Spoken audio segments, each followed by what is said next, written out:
this white guy looked me in my face. It's like, I'd be in love with you if you were white.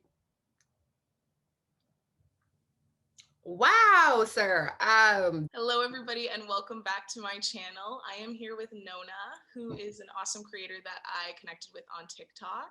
This is part of my Think Critically series, episode 2, where I bring on different creators to talk about different topics and issues. So thank you all for watching, and let's get into it. Hello, how are you doing today? I'm good, chill. I did like cool eye makeup. So like Yeah, that's y'all. like actual skill. I could never do that. Oh, thanks. I learned to do makeup out of trauma from having acne forever. So, but it And turned into like a really good like something I love. But yeah. we connected on TikTok. You said Mhm. you actually found me through my Ginny in Georgia video though. Is that Yes. So like I saw you on TikTok a couple times, and then I went on your page on TikTok, and then I like clicked on your the YouTube link, yeah? and it was like, oh, she did a video on Ginny in Georgia. Let me watch it. And then so I watched the whole thing, and I was like, and then when you started like tearing up in the video, I was like, I don't know why I feel like she's Pisces. I feel like she's a water sign. Like because I would trip 100%. going like this too. And then you just told me like you are, and I was like, I knew it. I knew it. And then I really just like your takes on like how like you talked about like as like a biracial girl, like growing up with how you related to Ginny and like how um like your mother and you, there were like disconnects between the sense of femininity because your first sense of femininity didn't look like you. And I was like, wow, like I've never like thought about that. Like, and I was like, wow, like that was deep. Follow, subscribe. Uh Here we go. And then you followed me and I was like, she followed me back. Ah! Like, I was like, ah, I don't know what video you saw of me, but I was like, oh yes. Because my friends will send me, like, we have the same For You page, like all my friends, and they'll send me your videos, and I'm just like, we're friends. Like, I already Oh saw. my goodness, that's so cool. No, yeah, I think it was one of your videos. You know, the ones that you do where you're like things in the future that people will get wrong about us. I think it was like, was there a Disney? Yes, the Yeah, Disney movies, like all the movies we saw, but we did not see. Like those yeah. movies watched me. They watched me. Like I was babysat by Disney films because Gotta Kick It Up. You know the movie that's like Si se puede with the Latinx cheerleader girls. Yeah. They were I've in never middle seen it though, school. but yeah. They were in middle school. Like they were supposed to be 13, Oh my and they had those grown women playing tiny Latina girls. I was like, this is the adultification of women of color, Mhm. and I don't appreciate it. Disney, why did you do that? Why did you do that? Literally what? So what got you into like making content like that on TikTok and TikTok in general? TikTok in general, like it was like when I was working at like this gym, and I was like, I'm just gonna like start making TikToks. Okay. How So long like ago was that? a year ago, like right before I think the pandemic, Mm-hmm. I was like, I'm just gonna try it. Like I'm just gonna see. And I would like originally do like singing TikToks, so like I'm a songwriter, like and I sing. But then like it wasn't getting views. It just wasn't. I was like, this is hateful TikTok. Like I'm actually talented. Don't play me. But then only like me being funny would like get views. And so I was like, okay, let me just like do like more funny stuff. And then that's like how like the funniness started rolling. And then like some of my videos just like kept going, like, getting Mm-hmm. more and more views. And Mm-hmm. like TikTok is wild because like one of your videos will like go viral and then you'll get 10,000 followers. Yeah. Or Literally. like you get like 5,000. You're like, whoa. You're like, this is sneaky a drug because I like seeing the 99 plus every Oh, time me you too. log on. I'm like, Yeah. oh, hooray. Like, and like, I've always loved like performing, telling stories, Mhm. like, always been into just all this kind of stuff. I know you said you weren't like into astrology, but like, I have what's called a fifth house moon. And Okay. so what the houses are all ruled by different signs. So, like, you know how Leo is big known for like being the center of attention. And Yes. I was like, why doesn't the Pisces energy align with what I normally do? Because it'll be like, you guys cry all the time. You're so sensitive and quiet. I'm like, I'm not quiet. Like I'm that's quiet. I'm not quiet. like, I'm very sensitive, Same. but I'm not quiet. And I don't let people walk all over me. I was like, what? I was like, and then I looked at my chart and it was really like fifth house moon, which is basically mean my moon sign. Your emotional personality is your moon sign, and mine is ruled by the sun.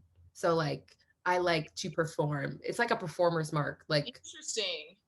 and so Okay, I have cool. also all this Aquarius energy. I was like, I've always been rebellious. Like, what is this? Like, and then it was like Aquarius, which is like the rebel of the zodiac, and like all these other stuff. So I was like, I think I have Aquarius somewhere too, but I also like am very close. I think I'm close to the cusp.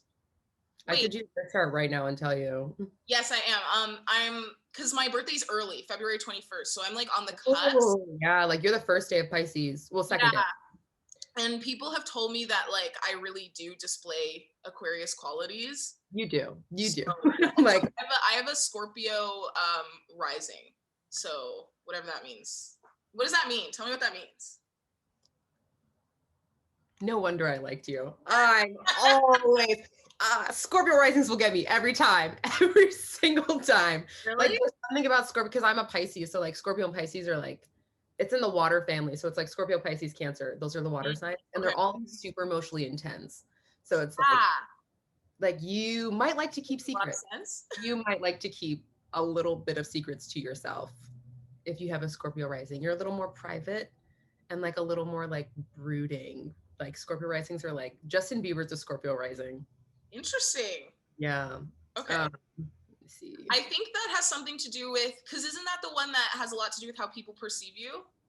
Yes. So like when people first see you, they're like, that's Yes. Yes. intense. That makes sense for me. That's intensity. That That's rings true for me. intensity.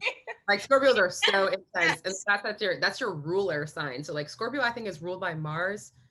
I'm pretty sure, Okay. and so you would have to look at your Mars placement. Moon in Capricorn. What does that mean? You tend to analyze and keep the emotions like here, like it's inside, but Yeah. like if if you and like I'm Moon Aquarius and you're Moon Capricorn, Saturn ruled planets. If we see other people crying next to us, we're not crying with you. Right. I'm not gonna cry with you. I might get uncomfortable actually emotionally if you're crying in my face. It's like keep that inside, like I do, and analyze everything. Interesting. Yeah. I mean, I don't usually keep it inside though. Like I'm very like expressive and I say what's going on, like if I'm upset and stuff. Mars is in Pisces. Oh, girl, you have a Pisces stellium. Oh my gosh. A Pisces what? Stellium. So like you have a concentration of Pisces energy, which is like extreme creativity. Like you have a Mars in Pisces, which means you don't really like to argue, but you got a rising Scorpio, so you probably do. And a moon in Capricorn. So if you're arguing with somebody, you got to let them know you're wrong. Like they're wrong. Like you're going to be like, that's incorrect. Yeah, I do That is incorrect. And I'm going to need you to know that before we move on to the next topic. That's wrong. Yeah. That's wrong. And you have a Venus in Capricorn. So you might like to buy people gifts or like show, but like you're like earth and water energy is very much like Huh. Okay. That's good. your Mars in your fifth house. What does that mean? You're fiery. You're fiery. Like, you're fiery. That makes But sense. fifth house is ruled by the sun, but yours is in Pisces. But you're probably a really good writer. I am. This is cool. How do you learn to read it like that? That's what I want to know. Like I just like I don't know. I started it in college, like when I was a freshman. I was like, I just for whatever reason, quadratic formulas never stuck in my brain. Everybody's birthday stuck, just absolutely stuck. I was like, I love like psychology and knowing what makes people tick. Like I will like observe people and like I just want to know like about other people. And so I just like kept like looking stuff up and like doing like I'm not even like nowhere near as good of an astrologer as like the people on like TikTok or like all these other places. But like I just like looked it up and like love it so much. Like how I'm so interested in how like you knowing that like something in one house is connected to a certain planet means that I'm a good writer. You know what I mean? Mars and you and Billie Eilish have a Mars and Pisces. So like good writers, very, very creative people, like super creative. Like, super creative. Yeah, I started dancing when I was 3 and I literally never stopped. So I love dance. I wish I kept with it. I traded it in for soccer cleats because I like to fight people. Like I like to I don't like to get in fights at all. Never. Not with this dental work. But like I love I'm like intense, aggressive. Like I have so much like built up kinetic energy in my body that I need to like get out. So whether that's like working out, singing, dancing, something. So like soccer was great because it's like one of the only sports that women can play that is full on contact. Yeah. Because Hmm. hockey can't check. Girls across and boys across, completely different sports. Because I like would like watch spot sports, track sports in college, and like do all the stuff for the athletic department. Hmm. Like girls and boys sports just like aren't the same. They are just Yeah. not the same. And like girls lacrosse, you got to wear skirts. Like I was like, I remember saying out loud to like the person I was working with, I was like, any sport where a woman has to wear a skirt and cannot check was invented by a man. Any sport, Facts. like because Facts. boys across, like in boys across, you can legit check people, hit people with sticks. You'll get a foul, like you'll like get a penalty, but you can do it. Girls across, you can't do it. If somebody falls in girls across, they blow the whistle. And it's like girls across is like cross country with sticks in your hand. Oh my It's a gosh. completely different skill set than boys across. And like soccer and for boys and girls is the only sport with the exact same rules. That's a contact sport because basketball has the same rules, but You're not like, yeah. But even like basketball was too much for, because I used to play sports and I was pretty good at sports, but I quit. Like I played up till grade 8. Like I did grade 8, and then in grade 9 I was like, I could try out for the team, but I'm too busy with dance, so I'm gonna Mhm. stick with dance, you know. And part of that was because, like, especially in basketball, I've always been tall, but I wasn't I'm always, jealous. but I wasn't always like, big. Like, so when I was in grade 8, I was like tall, but they would make me guard like the really big girls, like for basketball. And then they would always be like pushing me and on me. And I'd be like, literally, why are you touching me? I don't have the ball. You're like enough. Yeah, no, I'm not doing this. I was like, she's rubbing on me for what? For Like you're what? sweaty, nasty. No, please. Yeah, Please I was, stop. and I like it was too contacty for me. I actually Mhm. like volleyball better, but we Oh, volleyball is like if I could do it all over again, I'd be a volleyball player. If I could do it all over again, I'd be volleyball. same. But sometimes like because LMU is a D1 school and their women's basketball team does really well, and we always like we always would have to be there because my dance crew would perform at like the big basketball season opening thing. What was it Oh, called? that's so fun. Madness, yeah. And they would introduce all the team members on the basketball teams, and every single year, my friends would be like, "Kira, you look like you belong on that team," and I was like, "I know." You'd be like, And I had a running joke for 3 years that I was gonna try out for the team because you can do walk-ons. yeah, yeah. I like haven't played in year. What kind of confidence I think I have to be able to do bullshit? But I never actually did it because first of all, they they actually have to work really freaking hard. Like they have to wake up early and practice and shit like that. And I never had it in me to do both. Listen, college sports ain't what it's cracked up to be at all. Like, if I could go back again, I wouldn't play at all. I would Like, not play college sports. Oh, it was like the scandals, the assaults, oh, everything was yeah. insane. And the institution just tried to cover everything up. Like, there was no, it was insane how much people got away with, like, on my team. Mm-hmm. And it was just, it was horrible. Like, we could not stand each other.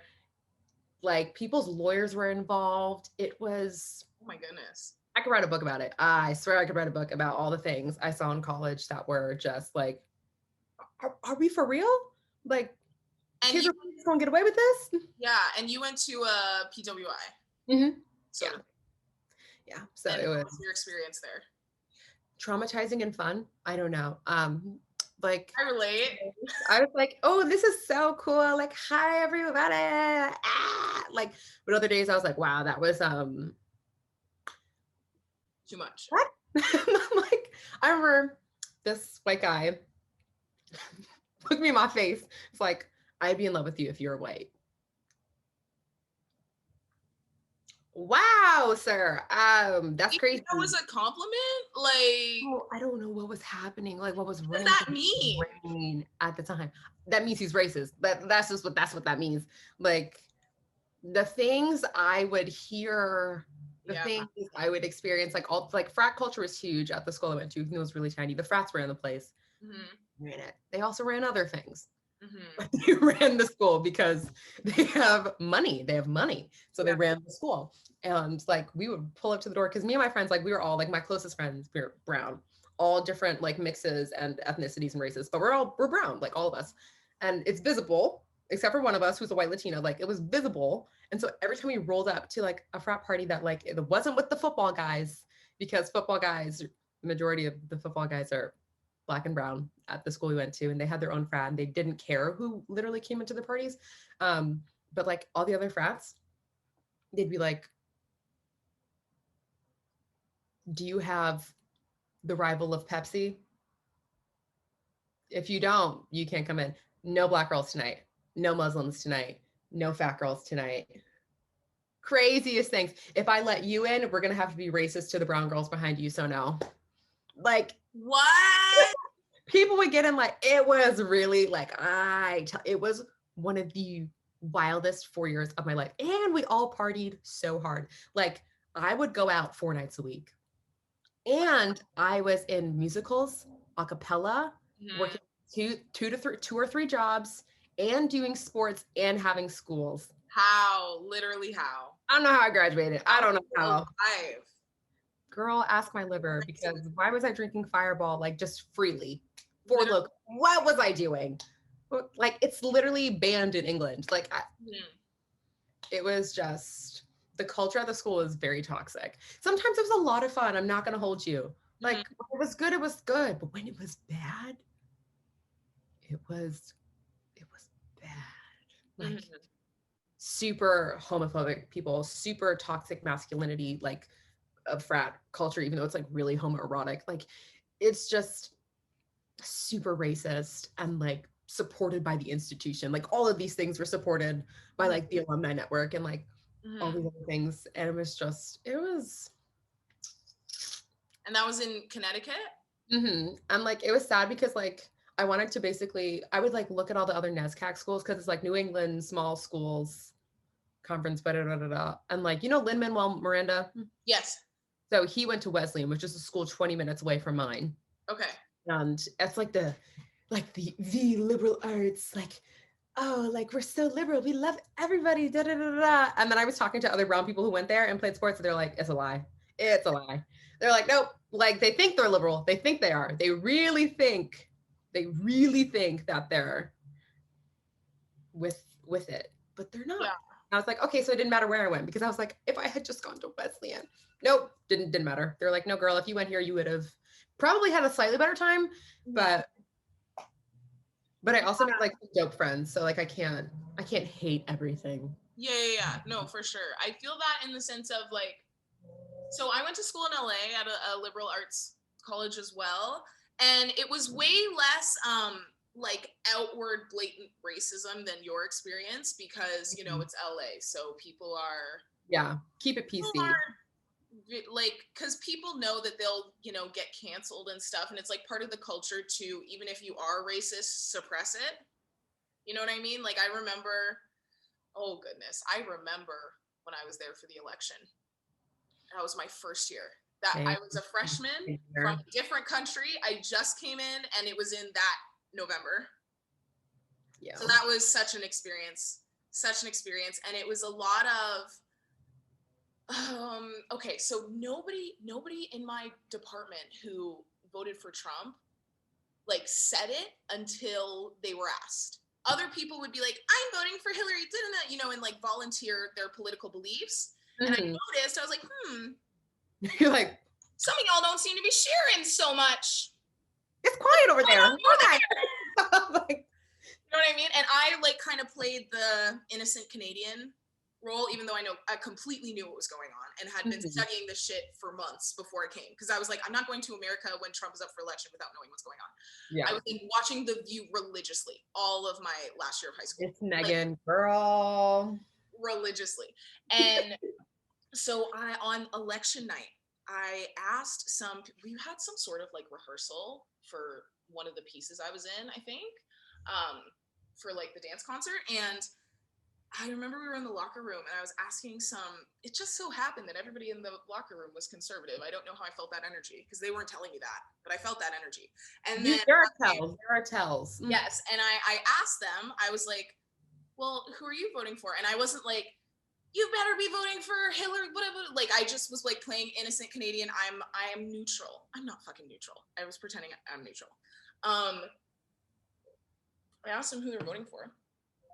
One girl told me she was voting for Trump because Hillary wants to kill all the babies and she's Christian, so she just like literally can't vote for Hillary because it's against her religious beliefs. That's what one person said. Another person said some really interesting points. She said her boyfriend is Black, so which amendment is it with guns? Second? Yeah, it's the second. Yeah, she was like, Hillary doesn't support Second Amendment rights, and my boyfriend is Black, and if he gets, chased by the police, he needs to be able to defend himself. Now, here's the thing. Here's the kicker. This woman was extremely smart and extremely educated, and like got into law school no problem. Like, these people are smart. They're just also brainwashed. Mm-hmm. You know what I mean? And that was what clicked for me because coming from Canada, I came with the perspective of like, oh, people who are, conservative are just ignorant. Like, they just aren't educated. They just don't know. But I had this firm belief that if everybody was presented with all of the information, all of the factual information, then they would not be conservative. Like, I really thought that. Yeah. And then I came to school and I was like, no, you can fully be faced with the correct information and just think it's a lie. Yeah. Because you've been indoctrinated so strongly. Mm-hmm. And they also they know that the systems benefit them. They know it is, especially if they're white. They know that the system benefits them. So they're just like, I know it's bad, but like, I'm going to have to give up privilege if we dismantle this. Literally. So like, no, no, like, so yeah. And the whole, my boyfriend's Black, girl, even if he owned a gun, the cops, someone said this on TikTok the other day, and I was like, oh snap, like they said, if police can shoot you because they think you have a gun, you do not have the right to bear arms. Facts. Bear arms. And I was like, facts. Correct. Because Philando Castile was one of the Black men who is like fell victim to police brutality. He was a gun owner, NRA, like, but the NRA was not there for him. They were like, oh, like he shouldn't have resisted. Like, babes, they shot him in his car. Like, he was illegally allowed to carry that gun. Yeah, but like, y'all were quiet when that happened. Y'all were really quiet. That's such a good point. I never thought about that until somebody said it. I was like, woo. And my parents, everyone in my family is a lawyer, literally, like everyone. My older sister, my mom, my dad. Like, I am the black sheep musical person of the family. Like, my little sister is studying politics. Like, in politics, the news is on like 24/7 on a loop in my house. Like, it's just, like, for a person who's extremely empathetic like me, like, it honestly drains me. I'm not gonna lie. Like, I'm sure. I could never. Like, sometimes on TikTok when it's just like story after story after story after story, I'm like, okay, I have to stop liking these and copy link sharing, because sometimes I just want to laugh. And I can't run from my Blackness at all. It's getting a little too much today. And I'm just like, turn it off, please. Like, no, yeah, I don't seek videos like that on the internet because I don't want more of them to. I'm like, I live either as a person of color every day. I live it. I am a woman. I live it. Like, I don't. Yeah, but the other thing I was going to say about like the difference between my experience, I think, than your experience is like we like, there was not a party that we weren't allowed into or anything like that. And there wasn't, like I said, like blatant racism, but it was like, people in class being like, well, I don't understand why cultural appropriation is bad because, like, people from other culture do white people things all the time. And like, just like, just not getting it, you know what I mean? Yeah. And it was a Yeah. lot of like me trying to say, this is racist, or you shouldn't talk like that, whatever. And people being like, you're yelling. Why are you so mad? Da da da da da. Like, so it was like, I it also would got get, that too in the classroom. pardon? Oh, I got that too in the classroom. Yeah. And it was like, just my voice wasn't welcome. Yeah. When it came to, oh, it was like, because me, I think I had the energy of like, to at least for them, for my white peers, I think maybe to them I had a bit of the energy of like, I'm a very palatable, manageable, not white person, and you know, harmless isn't going to make things difficult. But then, and I was that in the beginning, like my freshman year, that was me. I remember my freshman year I had one fight in the common room with this guy in a different grade about feminism, because it was actually a whole big mess, involving like a homeless guy like staying in our thing and lying about it, and then he said some random shit, and it blew into this big thing about feminism, and all the guys in our common room were like just saying some really really not okay stuff, and I was like this little baby freshman who like didn't actually know how to use my voice yet, and was like just still trying to find it, and I was getting so choked up because I was so frustrated that I couldn't articulate. When I'm about to cry and I'm arguing, I'm like, no. Literally, it's like just me and then a bunch of guys saying like women have the power and all this stuff, and I was like, and saying, oh my gosh, like me saying like, have you seen the statistics for like sexual assault, and them being like, don't believe everything you read online. Yeah. So Like, I just like had that feeling of I can't articulate how terribly incorrect this is and how hurtful this is and how hurt I am. I couldn't do any of that.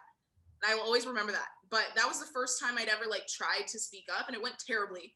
And I was taking a women in gender studies class that year, and I didn't speak the whole time, which is so crazy now to me. Like I built my whole platform on speaking on issues like this, and I didn't talk the whole time I was in that class. I remember my professor called me up and she was like, you're doing great work, like all your essays are so good, but like why I need you to participate in class, like why don't you share this in class, you have so much to say. And I was like, I just don't know like how to say, because the material was so dense and something I had never like encountered before, and just so like completely different than if you know, when you look at feminist literature for the first time, you're like, these words are so big and these concepts so vast. How does my tiny brain try and understand this? And it was like an all levels class, and there were people in there who had already found their voice and were like talking about their experiences being like assaulted at Pride and stuff like this. And I was like, I don't feel like I should be speaking over any of these people right now. I'm a baby freshman sitting in the back, don't call on me. But she kept calling on me and I never knew what the frick to say. And then my sophomore year, I made a piece of choreography that was feminist in its creation, but not maybe necessarily outwardly presenting as such. But it ended up, like people ended up getting that from it. Some people did see it as like, it was really cool because my professor was like, I feel like it was created without the male gaze. And like, it was created without even like acknowledging gaze. And it was, I just like had never even thought of it like that. But the whole concept of the piece was like, how am I supposed to love myself as a woman when my body and media and narratives is always used against me? Like, how am I supposed to accept myself like that? And so that was the first time I had like used my voice without actually using my voice. And then the year after that, it transferred to my voice. And then, you know, the friends that I had made in the first 2 years started to not like me as much because now I have a voice and now I know how to use it. And I'm not frustrated like this. I'm like actually articulating myself. But even still though, I was still like an angry, like frustrated, like, you know how when you start to talk about this stuff, you are really angry. And then as you get more seasoned in talking about it, you're like, these are just the facts. I'm just articulating it. Like it gets easier to do it without being so 1,000%. emotionally invested. like when I first started learning about, I was like 17. I went to like a social justice camp and they like broke it all down for us. And I was like, whoa, like, oh my God, like my brain, like, wow. And I like went back, but I didn't have like the vocabulary and like just like emotional intelligence as developed as I do now to like articulate, like you said, like just Yes. to like get my point across to people. I was Mhm. like, how do I get people to agree with me? Like, how do I do this? And I was just like, all right, girl, I'm a Pisces. It is time to tap into your emotional manipulation skills in for a useful manner, right? And so I was just like, okay, you can't shoot a person down, even though I completely disagree with like all of these things conservatives say. I keep finding myself in spaces with conservatives, and I, instead of being like that's wrong, did it, like that's disgusting, like I was like, well, why? Yeah. We're like, Exactly. okay, well, like just explain it to me then. No, like I'm not judging you at all, like I really don't, like I want to know why you think that. Yeah. Like, what do you mean? I remember I like this guy I worked with, he was like my boss, and I was just like, I was like, okay, I got to get him on one thing. And then the rest of the, like everything else will do the work. I got to get him on one thing. Right. And I remember saying to him, he disagreed with like some stuff, this and this and this. Cause he's a man of color. Like he's Colombian, but he's non-black, non-white. He is just a Latinx person. And I'm saying to him like, oh, what about this? And he's like, I don't know. I don't know. And I was like, when's the last time you went to the doctor? And he's like, oh, I don't know. I was like, right. Now, why? Why don't you go? Why don't you go? Mhm. He's like, it's too expensive. I was like, but let's think about something. What unites us all as human beings, right? Like, what do the things we all have in common? Getting sick, being born, and dying. We all have those things. So if everybody gets sick, why, like, is it your fault? I feel like, I was like, it's almost like, and I said to him, I was like, it's almost like people see diseases and sickness as like tops at Forever 21. Like, hey, can you pass me that stage 4 cancer? I'm going to try it on. Like, nobody thinks about it like that. And he was like, oh, you're right. I was like, nobody asked to get sick. And his brother had like things he just couldn't control. Like he just had like a lot of sicknesses he couldn't control. And he's like, yeah, like he goes broke over it and he doesn't deserve to. I was like, nobody deserves to have to go broke over being sick, Yeah. especially when like the food we get served is like not Yeah. think about it. Like it's not. Yeah. And he was like, yeah, you're right. I was like, think about it. I was like, maybe you're not as conservative as you think you are. I was like, maybe you're not. He was like, maybe I'm not. Maybe I'm not. Yeah. And I was like, think about all the people at the border. What's the difference between you being an immigrant and those people? Luck. That's the difference. You got to think about it. I remember this girl who was conservative, very big with NRA, very big with guns. And I don't necessarily have a problem with guns, owning a gun when you're a woman, because it's like, girl, if you live by yourself, like, I mean, like, I'm not like super like against having what I'm like, what I really need is like mental health care and free health care and, Yes. like things improving, and we won't necessarily have a huge problem with guns. Eliminate the assault rifles, like the AR-15, obviously, like, Yeah. but she was like, no, I just like to shoot and stuff. And I was like, no, girl, like, no, I'm not against guns. Like, no, like, no, like, do you, girl? Mhm. What about tampons? How much do you spend on tampons? She's like, oh my God, so much. I was like, right. But girls get periods all the time. Why are we paying for that? Yep. Why are we paying for that? Men don't. Men get Viagra for free, like on their insurance. Mhm. It's covered. Why aren't our tampons covered? She's like, you're so right. I was like, exactly, girl. Think about the healthcare system. I was like, when's the last time you went to the doctor? Like, I'll just hit people with these questions. I'm like, let's think about it. Think Literally. about things that unite us more than divide us. Yes, we are all racially different. And like, I started learning about racial nuances and like the difference between, because I don't know if you, because I know you're biracial. I'm like, I don't know if, I know as a Black kid, like, and having like mixed race cousins and all of these things, like, I got told, and all of these things, like, if someone's half Black, they're Black, like, point blank, period, da da da da da. I remember this girl on TikTok was like, biracial is its own thing. I was like, Yeah, it's very yes. complicated. Like, I was like, it is. It's And very complicated. I was like, oh my God. And I was like, oh, like it is. And she was like, she always talks about, her name's like Talia. She always talks about like because she's a mixed race girl. Like she Yeah. talked about I like think I know who you're talking about. yeah, Talia Voter, like she or something like that. She Yeah, talks I think about the difference between like I've seen her content. mm-hmm. So for me, like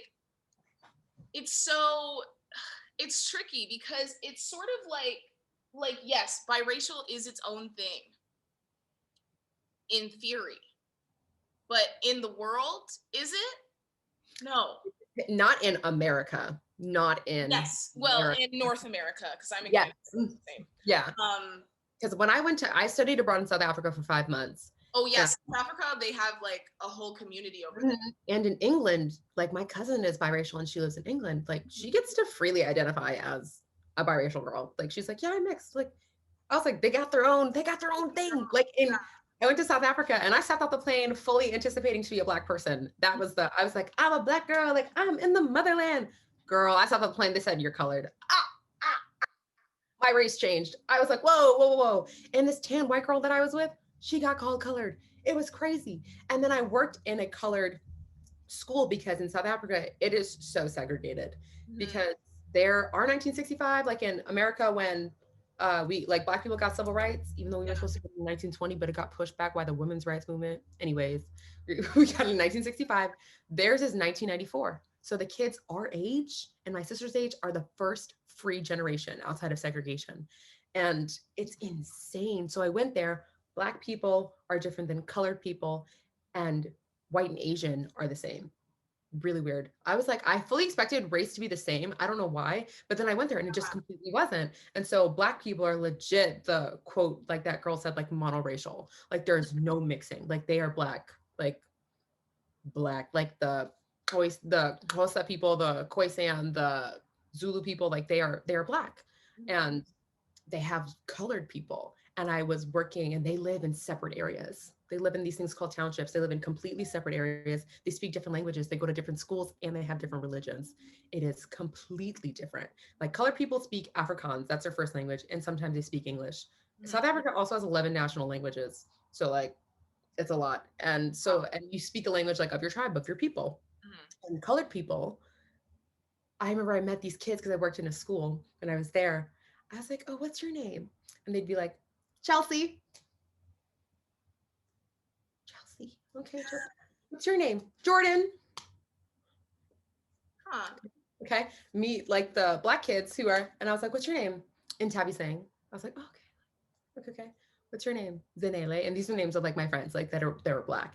But the colored kids had like straight Western names. Like it was like straight Western names. And I pulled up to the school and I looked at all of them. I was like, okay, no wonder you called me colored, because everybody here looked like me and you, girl.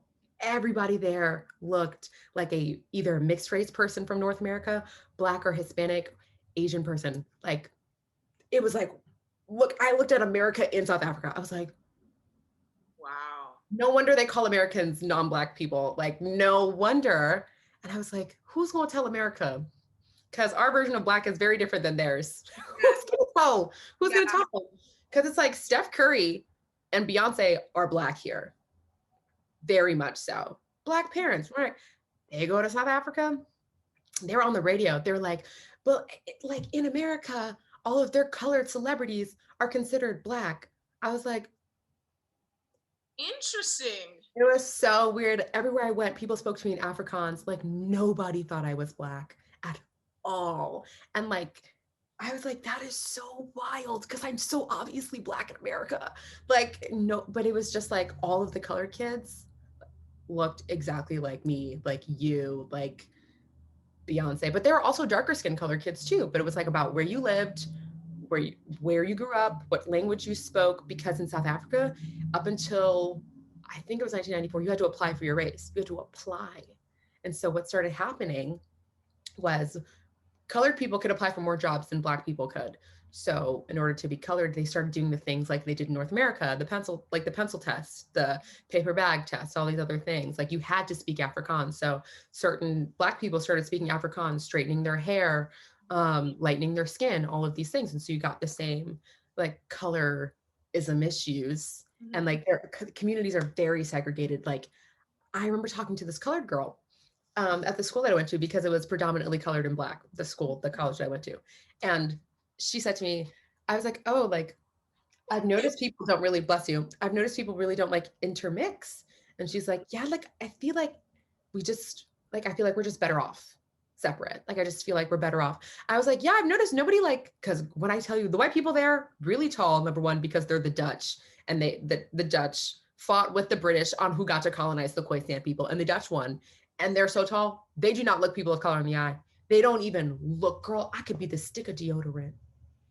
And it's like, they don't look at you. They don't look at you. Oh, like, it's not a thing until they figure out you have a North American accent, or like they're like, oh, you know where New York is? You've been to LA?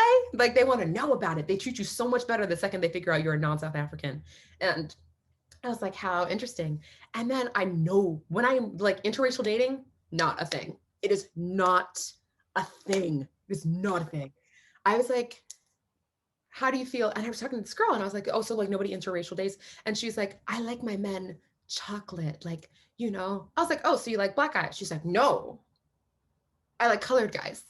I was like, and she just meant like darker colored guys. Like, it was the weird. She's like, no, I just feel like we're just better off like on our own communities. Like, I just feel like we don't need to mix and do anything together. I was like, how interesting. Wow. I had no idea. Crazy girl. Like, if you went over there, people would be like, a colored girl. like, hey, like, it really does go to show like our perception of race is like completely like, people talk about race like it's fact, and like this experience is like everyone's, this is law, this is what it is, this is what it means. Yes, exactly. And it's like, no, it's completely contextual. Like, I even just, my experiences in LA with my race were like mostly, no, completely people just considering me black, like 100%.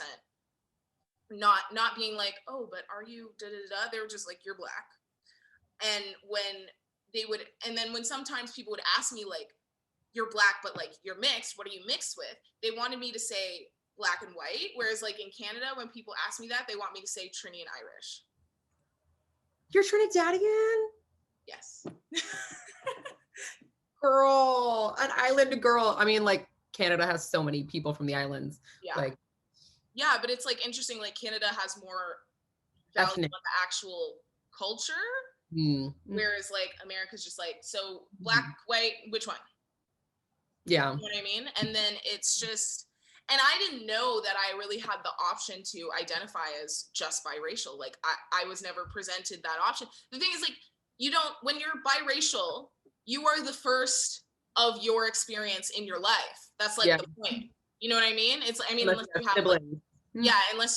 Unless you have older siblings, but even still, they probably wouldn't have figured it out by the age difference that you're at. You know what I mean? Yeah. They might be like a couple years older, still struggling too. Right. But you have to navigate that by yourself. It's not like the same as in a black family. Like, you know, you hear a lot about black parents saying they have to have the talk with their kids. Like, this is how the world sees you. Be careful. It's not the same. Which is crazy. I didn't get that talk because I think I was a girl, so I didn't get that talk with. Interesting.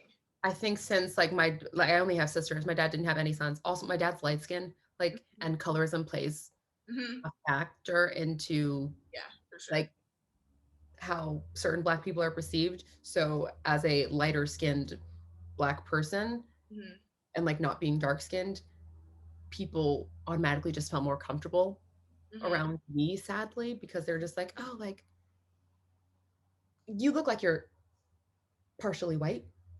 Like, I'm like, ah. Yeah. Like, okay. So I never got the talk, but continue. No, yeah, I'm just saying, like, if there were more like biracial role models who like you were saying about as biracial. Yes, exactly. Like you were saying about how Ginny in Georgia is like so different in the fact that Ginny is a biracial girl who identifies as biracial. And I know like people say, oh, Zendaya in Euphoria. Okay, so there's one. That was the first time I saw Zendaya play a biracial girl.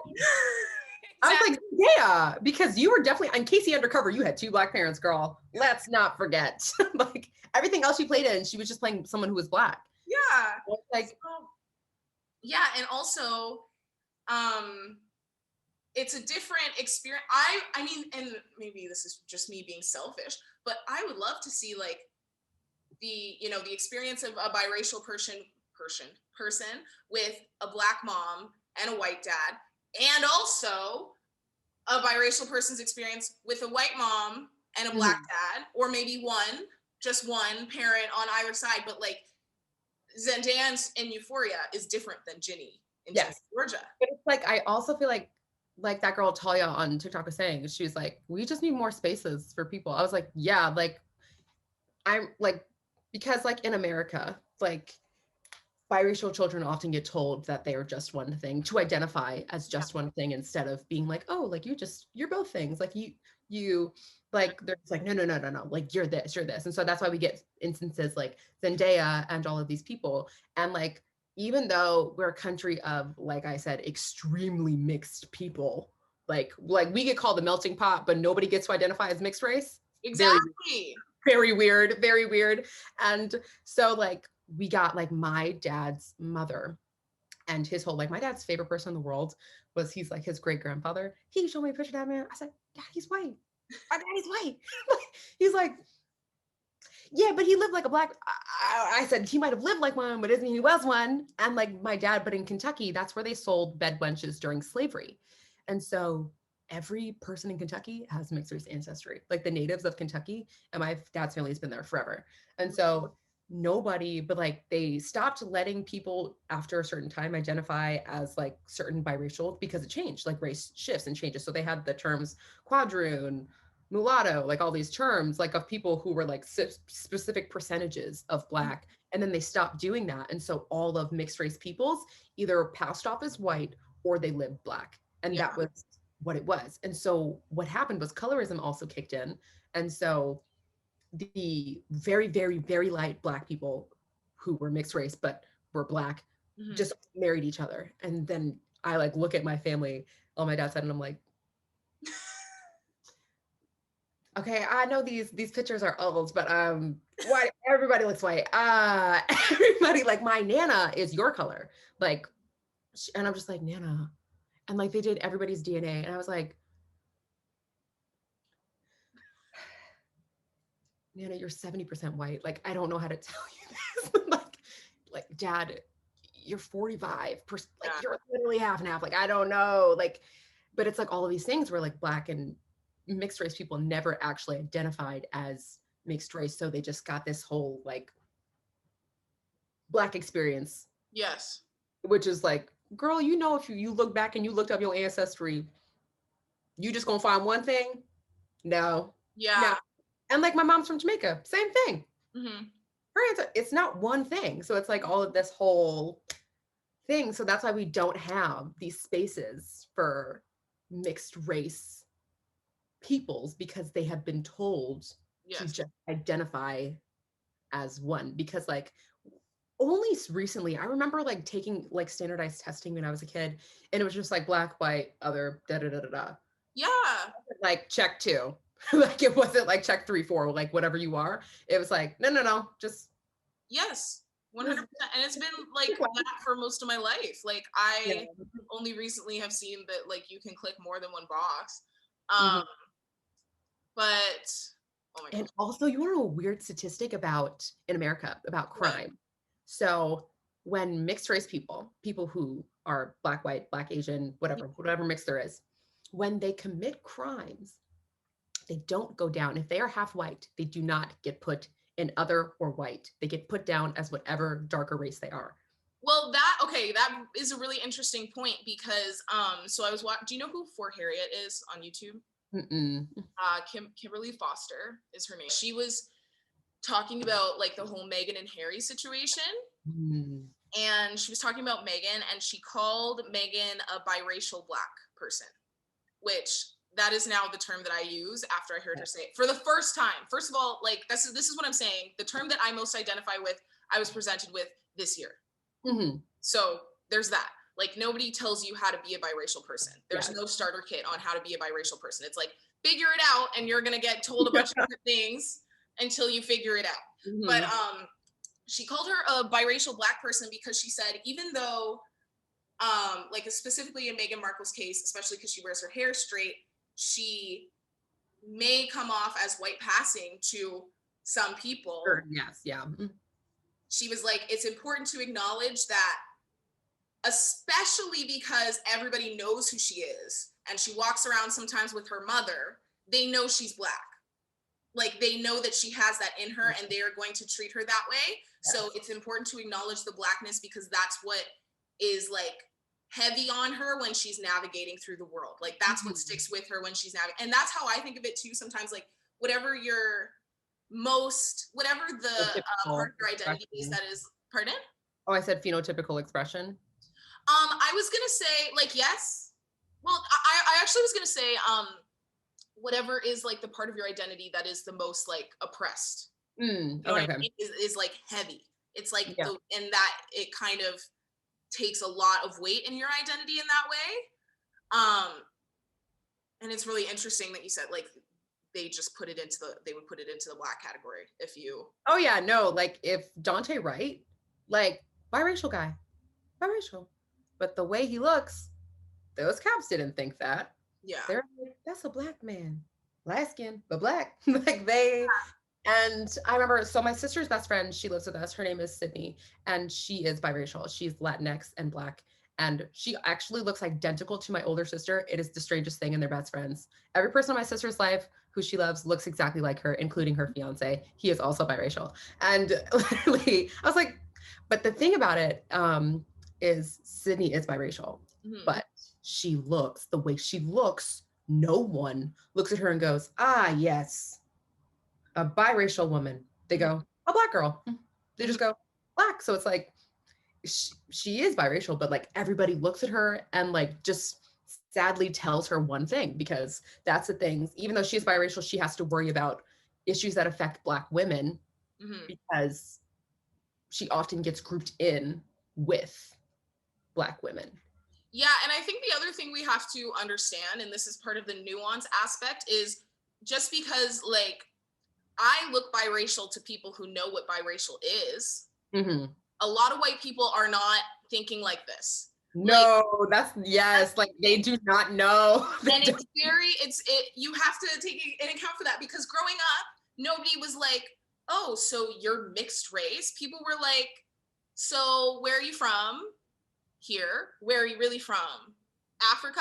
Like all that shit still happened to me, especially when you're in a PWI. Like kids can't tell the difference. They're like, oh, like I remember one time this girl, we had to like make up some sort of song like in grade 4 or whatever, and she was like, oh, Kira with the afro hair and like something, and it was just like nobody is looking at me like I'm mixed race because they don't know what that is. Yeah. And so it's like part of that space isn't held in society, so it's hard to. It's just tricky because like the experience is it shifts. Yeah. And even now in my life, I feel my identity is very different, not only because I've been able to come into it, but because the world's perception of my identity and biracialness has changed. Yeah, it has. So much since I was little.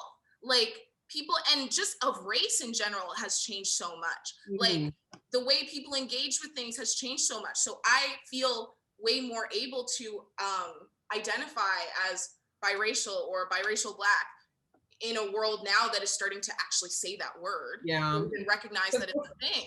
It almost felt like, I don't know, like this is like a weird thing to say. So it's like, I've noticed that, and correct me if I'm wrong, like I'm not the biracial one, like correct me. I've noticed that, especially in media, instead of allowing biracial people to have their own spaces, they take biracial people and weaponize it against monoracial people. And 100% so they'll be like, correct. This is what you need to attain to. Yes. You need to look like Zendaya, Black women. Even though she is literally, different than us. And it's like, yeah, like we understand, like there's an overlap, between her experiences and ours, but she also has a part of her that we're not. So it's like, Yes.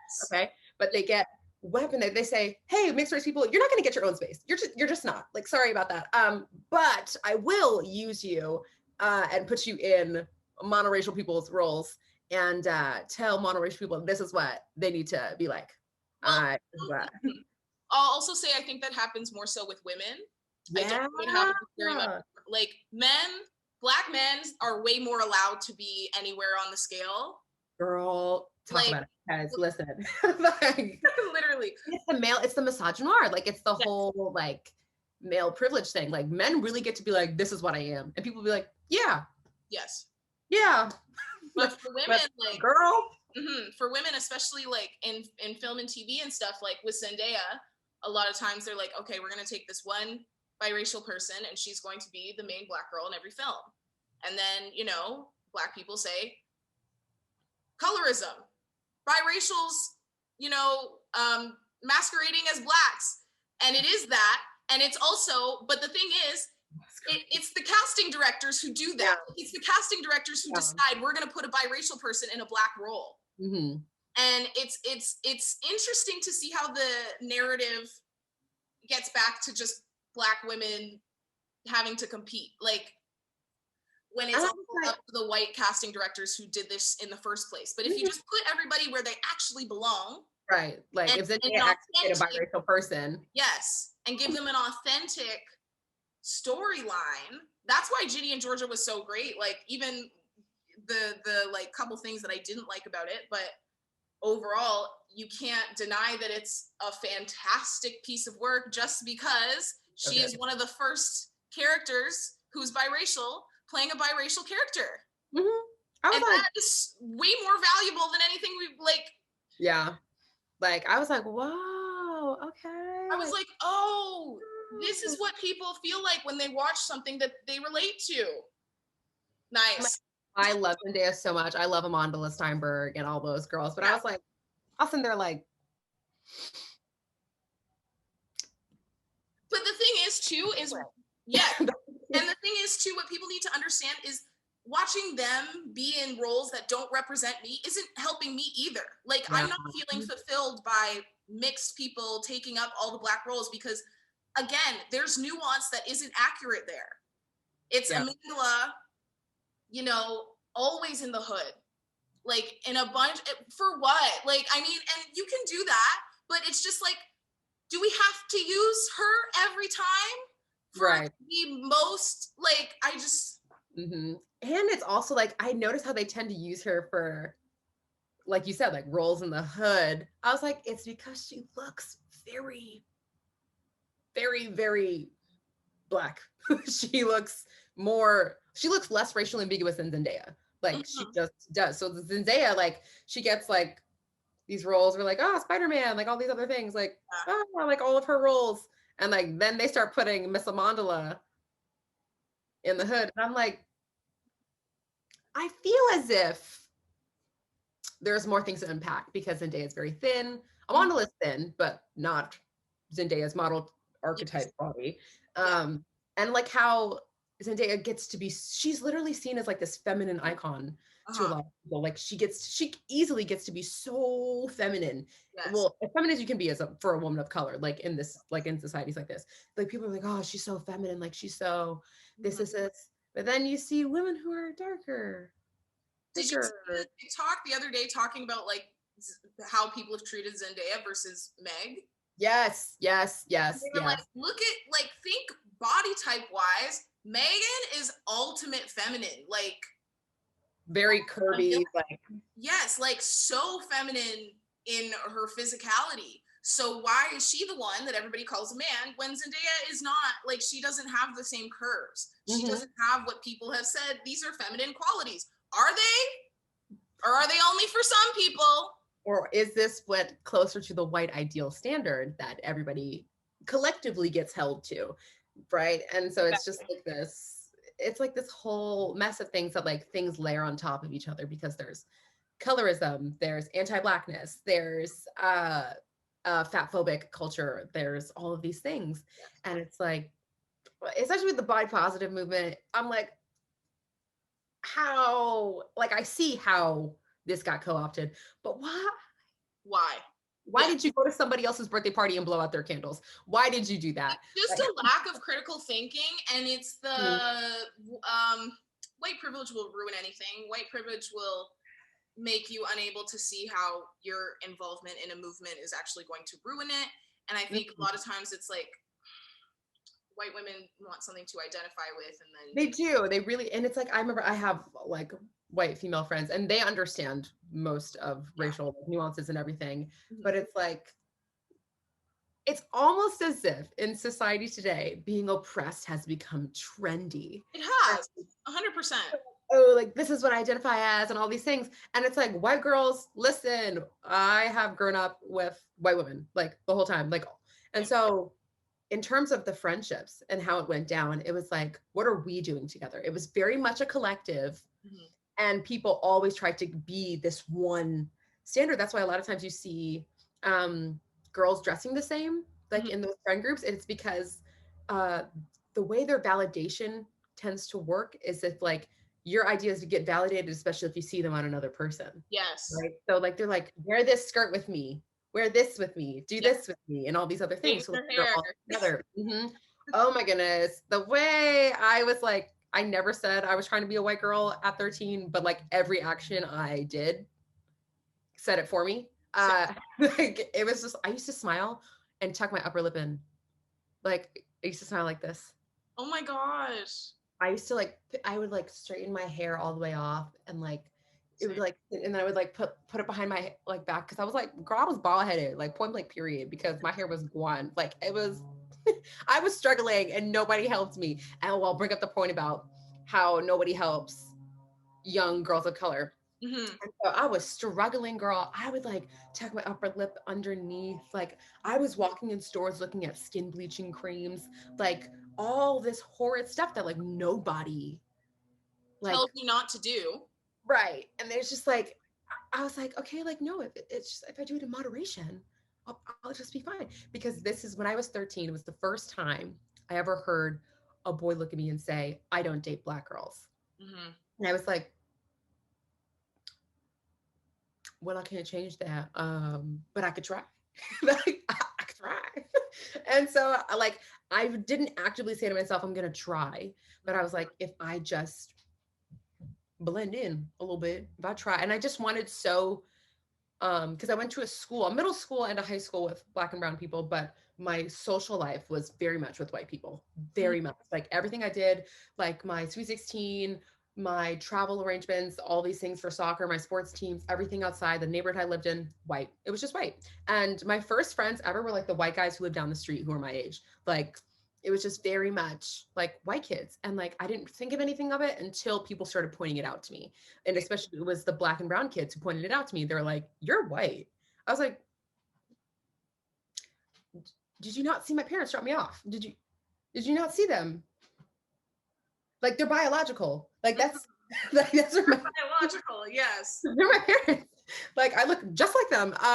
And they're like, "No, like they're like, no, no, no, no." Like every day, this one girl would come to me and be like, white girl, you're not like us." And it was like this known fact that everybody in the school got to be like whatever they were and like black and everything except for me. They're like, no, not that girl. Mm-mm. No, no, no. Like no, you're different than us. You're different. And it's because I grew up in proximity to wealth, whiteness, and basically social power. And so they were looking at me, and most of the kids I went to school with didn't. Like they didn't live in the areas I had lived in. They didn't play club sports. They didn't do all these things. They didn't have lawyers for parents that I Hmm. had. Like, and so I was growing up like in this like suburban, like when I tell you the set of Ginny and Georgia looks exactly like my street. I was like, Gosh. oh wow, like okay, like we're and like how it was like, oh, we're in Westerly, Massachusetts. I was like, that's literally Wellesley. Like I know exactly where that town is. I know where it is. Like, Wow. So you like really related. oh yeah. I was like to her social life, not like her home life, obviously. Yeah. But I was like, oh my God. And so I was hanging out with all of these girls, and I was so obviously like black to them, but like Mhm. black and brown kids were like, I was like, I'm sorry, I don't know the latest rap updates. I like musical theater. Like, like, I don't know what you want from me. Like all these things. And so it was just like this whole thing. I was like, okay, well, I'm being bullied here. So I don't want to hang out with you because you're like overtly mean to me. And they're not overtly mean. They just say like, oh God, you're so pretty for a Black girl, like to me. And so I'm like, I think that's a compliment, like me at 13 and all these things. And so I was like, okay, like they let me do the things that they don't judge me for liking musical theater. They don't yell at me for the not knowing the latest rap updates. Like they don't judge me for wanting to buy bean boots. They don't like yell at, they just let me kind of be a part of myself that I don't get to be with people who actually look like me. And I was like, it was just like very weird, like being told by Black people that I wasn't Black. Cause I was like, it doesn't the math isn't mathing. The math is not mathing. And so I was just like, okay, well, these are my friends. These white people are my friends. So like, let me do their culture. Let me do what they do. So I was like, okay, like, let me just do all these things. And they said they don't date Black girls. And like, it was just like every white guy around you just said that. Like it was so like, especially like in the East Coast, that's what they say to Black girls all the time. They're like, no, like if you're not light skinned, bye. Like if you're like, it's like I can't speak for New York City because I hear that's different, but for like New England, like that's kind of like the culture of it's very anti-Black women. And so I was like, okay, I was like, let me just straighten my hair because this was back when perms were a thing. Um, and let me like, check on because this was before lip fillers were a thing. So like white girls existed as white women. Like, you know what I mean? They existed in their whiteness happily before like Kim Kardashian came out and did all these things. And so they were just like, and I was like, okay, let me just do this. And I was like drowning in white supremacy. Like I was literally drowning in it. And no one did anything to save me. Like literally. And I was like, and I obviously had to pull myself out. Like I was like, okay, like eventually I woke up and I was like, wow, I was really wildin'. I was really wildin'. All of a sudden these people walk all over me like, oh my gosh. But I was also friends with these people before Trump. So that was probably a good thing. Like, no, but they were like, I love them to this day. Like, I love these girls. Like, and we were so close. And like, I just stopped playing soccer when we all went to different colleges. So it's like, still mess with these girls. But these kids at my school, like, had zero sympathy for me. They were like, why the hell do you, I was like, I'll be like, oh yeah, like, I think they might've like said something racist. They're like, well, that's what you get for hanging out with those people. Like all this kind of stuff. Like, that's what, like, girl, that's on you. That's not on us. Like, don't come crying to us. I was like, I'm just trying to. Yeah. I was like, I'm like, okay, well, clearly I've angered you. Like, I don't. There's like no space for you to talk about your experience in white space. And like all of my friends, none of them were doing the same things as like, even if they hung out with white people, it was not to the same extent. Yeah. Girl, my best friend, I was in her house every weekend. She's in my house every weekend. Like we were always together, always doing the same things. We traveled together. Like I was in their homes, I was in their families, like with white people. And I remember I would bring it up to like in later days after it all, like after I like woke up from the rhymes with raccoon dream. And I would like try to talk about it like with my friends. I was like, yeah, like people are like mean to me for like doing all these things. And they would just gaslight me. They'd be like, oh, shut up. Like it wasn't even that bad. Like I got called whitewashed too. Like da da da. I was like, baby, people were basically throwing things at me at assemblies. Like people would literally be like, that's why you're a white girl. Da, da, da, da. Like, I was like, I don't get it. Why am I Hayden Panettiere in this scenario? Like, I don't understand. Like, obviously they weren't throwing things, but it was like very, very like just aggressively, outwardly rude. Yeah. To me and being like, you're different than us. No, you're different. You're different. And I was like, okay. And like, now my friends are gaslighting me. So I was like, yeah. Okay, cool. I'll just keep it inside. I'm just never going to say anything. And I was like, nobody had sympathy. And so when I was watching Little Fires Everywhere and I saw Pearl, I was like, it's me. It's me. 100%. It's me. Oh my God. Like, and everybody on the internet was like, oh God, she's so gross. Like, can't stand her. And I saw that same lack of sympathy, lack of empathy. Yes. For Pearl. And then I was watching Ginny and George and I was like, girl, like she's 15. Like what's she gonna do? Like she's never had friends before. And then I saw Ginny in Georgia and how everybody on the internet was like, they had so much sympathy for Georgia.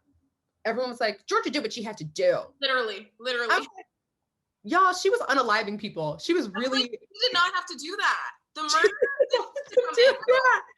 and they're like, she did it in the name of her children. And I was like, but y'all, but nobody had sympathy for Ginny. They were like, well, that's what she gets. Hang with those racist black girls. She's annoying. I was like, she's 15. You were really annoying at 15. I promise. Exactly. I promise you. I promise you. And how she was like rude to her mom and all this stuff. I was like, babes, everybody's rude at 15. Like, let's not even act like that. On my YouTube video, there's so many people like, I just could not take her attitude. And I was like, but you could stand her mom. She's 15 and her mom is murdering people and not telling her who hurt, like, anything. She's allowed to be a little upset. Mm-hmm.